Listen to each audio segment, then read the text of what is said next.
Fly and David are back to break down the Utes game film from that win. Zach Moss leads the country in broken tackles. Teams know he's going to get the ball, David.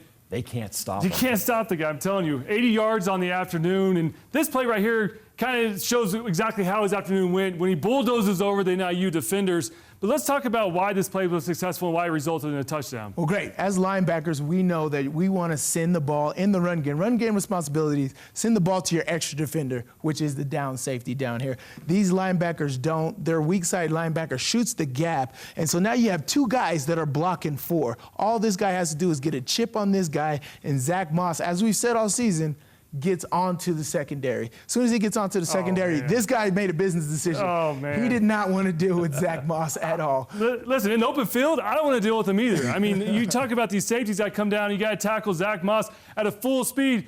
Yeah, that's a big decision. You just let him go in, man. At that point, you just say, go ahead and prance on in the end zone. Definitely not. So let's talk about the Utah defense. It struggled early on, trying to hold down NIU, and this is one of the big plays NIU came up with that really burned the defense. Yeah, so this is cover two across the board. You got 2D safeties with 5 underneath. What you don't want to do in cover two is allow receivers to run straight at the free safety without being touched, because it's like this free safety will have 2 or 3 guys just straight on them. They're outnumbered right now. So what Francis Bernard and the nickel back needs to do is touch these safeties, get them out of the way, get them off of their route. They don't touch them at all. It's a free route, free run for that receiver.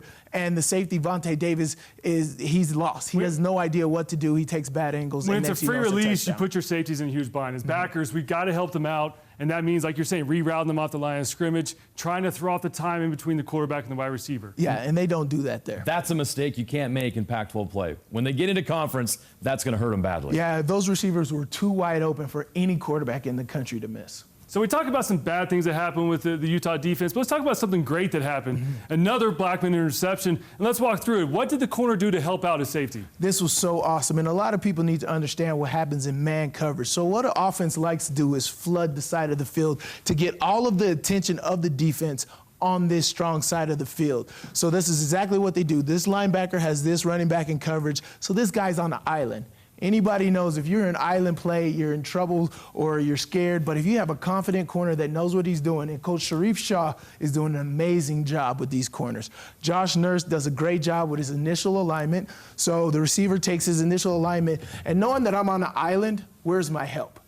I have the sideline here, and then I have a free safety back in the middle of the field. Otherwise, I'm by myself. So how do I help myself is I take a shade alignment here on the inside to take away the inside release for that guy to force him to my help here. That's exactly what Josh Nurse does here. So when on the snap of the ball, the receiver he's trying to get back outside, so he really takes a hard inside release and messes up the timing.